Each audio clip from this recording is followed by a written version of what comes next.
It's been an incredibly rough weekend for McLaren and Oscar Piastri at the United States Grand Prix, and the fallout from that performance has sparked serious discussions inside the team.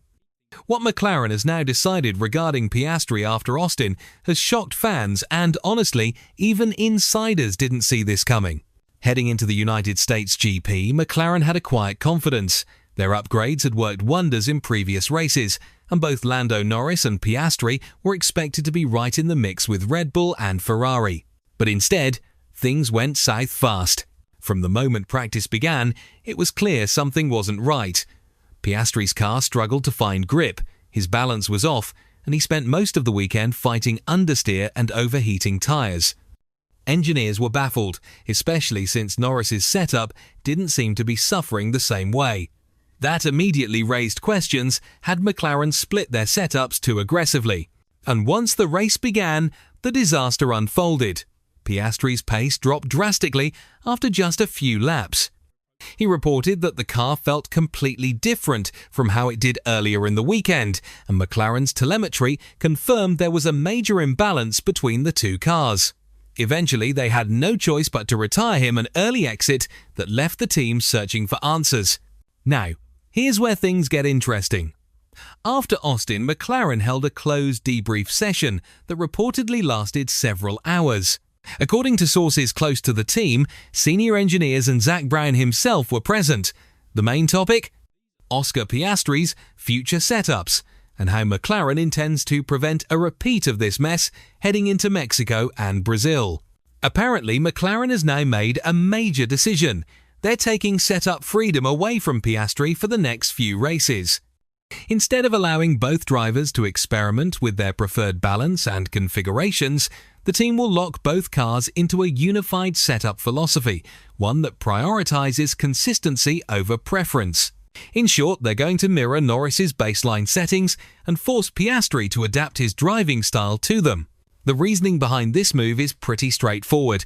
Norris has been far more consistent in getting performance out of the car, while Piastri's feedback and preferences sometimes push the McLaren into an unpredictable window.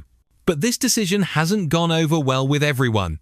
Inside sources say there's a bit of tension not between the drivers, but among the engineers who work directly with Piastri. Some feel this approach could hinder his growth, especially since adapting to Norris's driving style isn't easy. Norris likes a sharper front end and more aggressive turn-in, while Piastri tends to prefer a slightly calmer balance. The team, however, believes this is the best way to stabilize performance. They want both cars delivering similar feedback so their upgrades and setup data can be analyzed more effectively. In a season where McLaren has made huge progress, they can't afford inconsistencies like Austin again, not when they're chasing Ferrari and Mercedes in the Constructors' Championship. But what does this mean for Piastri long-term? On one hand, this move could actually help him if he can adapt quickly. It'll make him a more rounded driver. Many young drivers have gone through similar phases early in their careers. On the other hand, it could also box him in, limiting his ability to develop his own driving identity within the team. Fans have been quick to react. Some argue McLaren is prioritizing Norris too heavily, while others think this is just a smart short-term fix to regain stability. Still, after Austin, there's no denying the pressure is on. Zak Brown and Andrea Stella are reportedly pushing for calm, emphasizing that this isn't a punishment for Piastri, but rather a technical reset. They want both cars collecting consistent, comparable data to iron out flaws ahead of next season's development cycle. And let's be real, McLaren can't afford any more DNFs like this. The Austin weekend was brutal, not just because of the retirement, but because it exposed vulnerabilities that hadn't shown up since early in the year. Behind the scenes, there's also talk about McLaren's correlation data between the wind tunnel and track. Some insiders believe part of Piastri's issues might stem from inconsistencies in how the car behaves in different track temperatures and altitudes, something McLaren still hasn't completely solved. Still, there's optimism. The McLaren remains one of the most improved cars on the grid, and McLaren knows that if both drivers are aligned, they can finish this season strong. Piastri has shown he can match Norris on raw pace when everything clicks, so it's just a matter of ironing out the details and rebuilding confidence. Heading into Mexico, all eyes will be on how Piastri adapts. Can he rebound quickly and show he's not just following Norris's lead, but capable of challenging him again?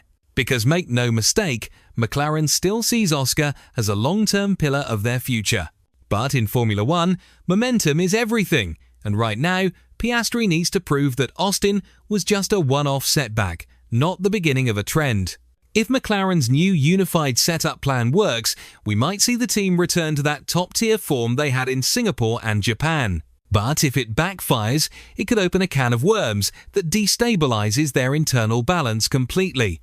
Either way, the next few races will tell us a lot about McLaren's direction and how Piastri fits into their long-term strategy. Because while Norris is in his prime, Piastri's development is what could define whether McLaren becomes a true championship contender again. This is one of those moments that can either make or break a young driver, and the decision McLaren just made could change everything for Oscar Piastri moving forward.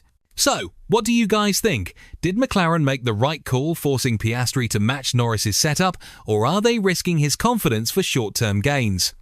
Drop your thoughts below, and if you enjoyed the video, make sure to hit that like button, subscribe, and join our channel memberships for exclusive behind-the-scenes F1 analysis and breakdowns. Because if Austin proved anything, it's that in Formula One, one bad weekend can change everything.